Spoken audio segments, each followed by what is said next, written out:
teman-teman tim penyidik di Bima ya. Hari ini kembali melanjutkan pengumpulan alat bukti di sana ya. Penelitian di beberapa lokasi, ada rumah ya, kantor pihak swasta ya di Kota Bima.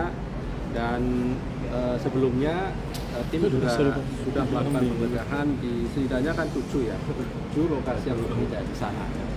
Di rumah kediaman wali kota, kemudian kantor dinas PUPR, kantor BPPD, kemudian rumah ASN di Kota Bima, serta ada juga ruang kerja dari wali kota Bima, masuk juga ruang kerja sekretariat daerah dan unit pelayanan pengadaan atau PDJ, pengadaan barang jasa di Kota Bima.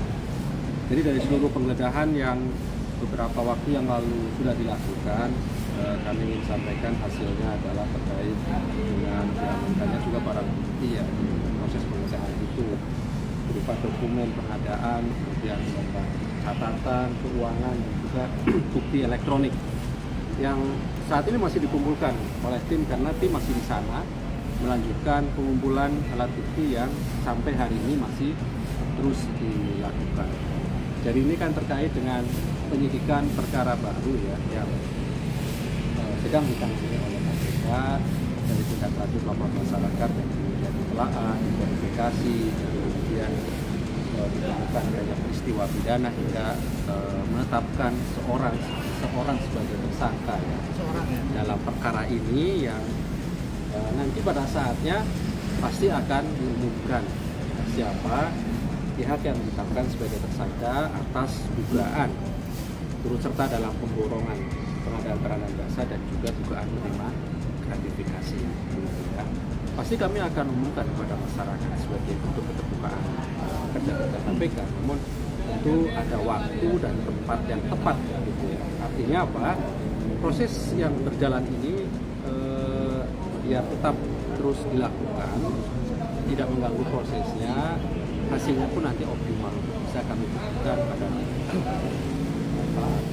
kegiatan berikutnya termasuk sampai membawanya pada proses pengadilan tindak pidana korupsi.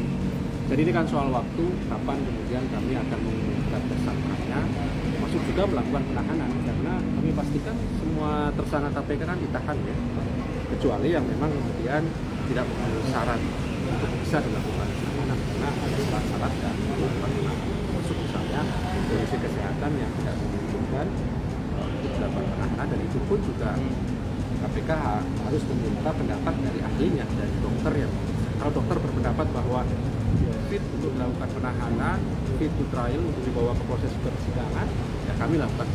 Tapi kalau sebaliknya ya itu kami pertimbangkan ya, karena bagian dari proses penegakan hukum yang mengedepankan hak asasi manusia. Hak tersangka itu kan ada dan itu harus kita hargai dan hormati. Itulah proses penegakan hukum yang tepat, yang benar dia seperti itu dan KPK lakukan. Ya.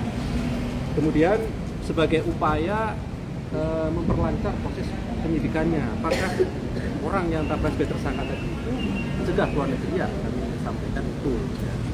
Dilakukan sejak agar tidak bepergian ke luar negeri. Suratnya sudah diajukan ke Kementerian Hukum dan HAM, Direktorat Jenderal Imigrasi, satu orang agar tidak bepergian ke luar negeri selama 6 bulan ya, sejak Agustus ini sampai nanti 6 bulan ke depan, dan itu pun dapat diperpanjang kembali sesuai dengan ketentuan proses penyidikan yang sedang kami lakukan.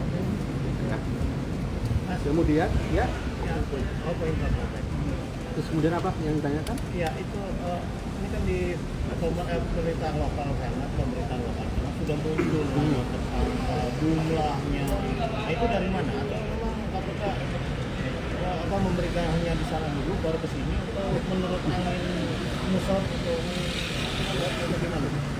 Kami ikuti pemberitaan penanganan perkara ini itu pasti ya, karena kami memonitor seluruh pemberitaan teman-teman baik yang ada di sini, di Jakarta, nasional ataupun daerah gitu ya. Tapi tentu informasi yang ingin kami sampaikan dan menegaskan bahwa sebagaimana yang teman-teman sudah tahu, KPK akan mengumumkan secara resmi pihak yang terkait dengan penahanan, dan itu artinya proses penyidikannya sudah sumber. Gitu ya. saat ini kan betul sudah naik pada proses penyidikan, sudah ada tersangkanya sudah pasti, tetapi kemudian pengumpulan alat buktinya masih berjalan. Ya. Nanti prosesnya bagaimana setelah pengumpulan alat bukti kan dilanjutkan dengan saksi-saksi, panggil saksi-saksi, kami periksa dan lain-lain, baru kemudian selesai pada proses penyidikan dan kami lakukan penahanan terhadap tersangka. Berarti betul 4 kan di Pokok Media Lokal betul 4. Untuk perkara yang di mana ini? Di Bima. Tersangka katanya. Ada tersangkanya. Karena ini kan proses penyidikan mengenai jumlah dan siapanya nantilah ya. Kami akan umumkan pada saat yang tepat itu kami nanti akan sampaikan. Oke? Apalagi? Yang dicegah apa sih mas? Suap Iya. suap dan gratifikasi data itu terkait proyek itu. Ya, jadi pengadaan barang dan jasa dari proyek ada proyek fisik juga di mana di PUPR ya, dan kemudian di Badan Penanggulangan Bencana Daerah ya. Nah itu juga ada proyek-proyek yang diduga kemudian ada turut serta dalam pemburuannya pasal 12I ya. Itu kan juga pernah teman-teman tahu kasus yang ditangani oleh KPK di Jawa Barat kan ada. Kemudian juga ada gratifikasi yang diterima juga ya oleh tersangka. Ya, Itu kepala daerahnya terus kepala daerahnya. Yang ditetapkan sebagai tersangka tentu penyelenggara negara. Nah, gitu ya, Mas Nyam udah tahu itu. Kota Bima ya, Bang? Penyelenggara negara, gitu ya, di daerah itu. Ya. Ketika dijabat oleh penyelenggara negara itu. Dari kota itu ya, Bang? Iya, jadi nanti kami akan